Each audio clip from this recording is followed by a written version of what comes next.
Hello दोस्तों, कैसे हैं आप। आशा करते हैं आप लोग ठीक होंगे, स्वस्थ होंगे और मस्त होंगे। तो हम लोग पास्ट परफेक्ट कंटीन्यूअस टेंस के कुछ बेसिक्स से कॉन्सेप्ट को समझेंगे। तो दोस्तों आज हम लोग पास्ट परफेक्ट कंटीन्यूअस टेंस के नियम और पहचान देखेंगे। पास्ट परफेक्ट कंटीन्यूअस टेंस के नियम क्या हैं और पास्ट परफेक्ट कंटीन्यूअस टेंस की पहचान क्या है। तो चलिए दोस्तों देखते हैं पास्ट परफेक्ट कंटीन्यूअस टेंस। तो दोस्तों पास्ट परफेक्ट कंटीन्यूअस टेंस की पहचान देखें। पास्ट परफेक्ट कंटीन्यूअस टेंस के सेंटेंस के अंत में रहा था, रही थी, रहे थे आदि शब्द आते हैं तथा ये किसी कार्य के पास्ट टेंस में लगातार होने और उसके पूरे ना होने को दर्शाते हैं। इसके साथ समय अवश्य दिया जाता है। जैसे पारुल इस स्कूल में 2 वर्ष से पढ़ रही थी। यहाँ पर देखें समय दिया हुआ है। पारुल इस स्कूल में 2 वर्ष से पढ़ रही थी, यानी समय अवश्य दिया होता है। पास्ट परफेक्ट कंटीन्यूअस टेंस में समय का होना अनिवार्य होता है। पास्ट परफेक्ट कंटीन्यूअस टेंस में समय अवश्य दिया होता है।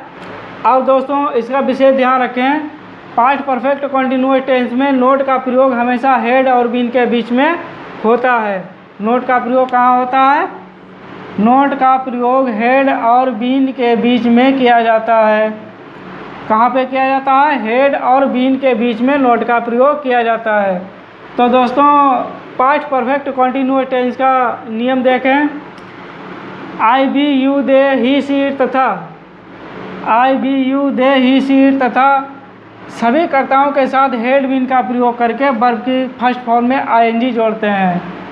तो दोस्तों यहाँ पर देखें, पास्ट परफेक्ट कंटीन्यूअस टेंस में जो समय दिया होता है उसमें एक समय निश्चित होता है, एक समय अनिश्चित होता है। तो निश्चित वाले समय में आप सिंस का प्रयोग करेंगे और अनिश्चित वाले समय में आप फोर का प्रयोग करेंगे। अगर सेंटेंस में निश्चित समय दिया हो तो आप सिंस का प्रयोग करेंगे। अगर सेंटेंस में अनिश्चित समय दिया हो तो आप फोर का प्रयोग करेंगे। निश्चित समय का प्रयोग देखें। सेंटेंस में निश्चित समय कैसे दिया होता है? जैसे 5 o'clock यानी 5 बजे। मंथ का नाम है 5 o'clock, एक समय निश्चित है। यहाँ पर 5 बजे का समय निश्चित है। और यहाँ पे मार्च, यहाँ पे मंथ का समय निश्चित है कि कौन सा महीना है। यहाँ पे लिखा है मार्च, तो मार्च का महीना एक समय निश्चित है 2023। तो ये सन जो है समय निश्चित है। इस सन का भी समय निश्चित है। जैसे मंडे, एक दिन का भी समय निश्चित है मंडे। जैसे मॉर्निंग, एक सुबह का भी समय निश्चित है, जैसे मॉर्निंग। इवनिंग का भी समय निश्चित है। लास्ट नाइट, इसका भी समय निश्चित है। स्टरडे, इसका भी समय निश्चित है। और अनिश्चित समय में क्या होता है? अनिश्चित समय में किस तरीके से सेंटेंस में दिया होता है? अनिश्चित समय सेंटेंस में किस तरह दिया होता है उसे आप समझें। जैसे 5 हॉर्स यानी 5 घंटे। यहाँ पर एक टाइम नहीं दिया हुआ, यहाँ पर एक टाइम नहीं दिया है, यहाँ पर सिर्फ बोल दिया है 5 हॉर्स यानी 5 घंटे, लेकिन इसका समय नहीं बताया गया है कि कितने बजे से। यहाँ पर समय निश्चित नहीं है।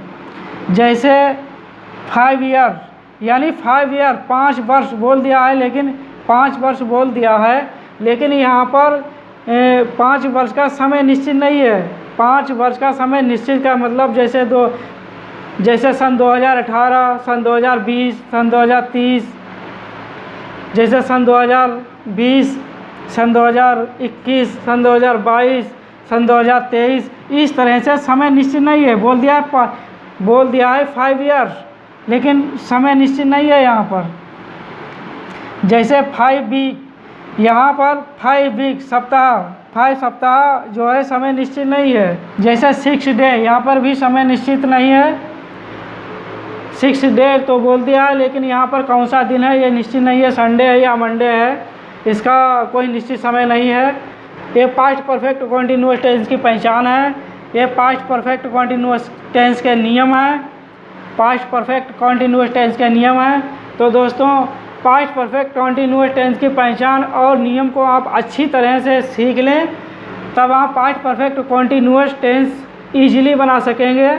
तो दोस्तों पास्ट परफेक्ट कंटिन्यूअस टेंस की यही पहचान और नियम है। इसे आप अच्छी तरह से सीख लें और रट लें, तब आप past perfect continuous tense easily बना सकेंगे।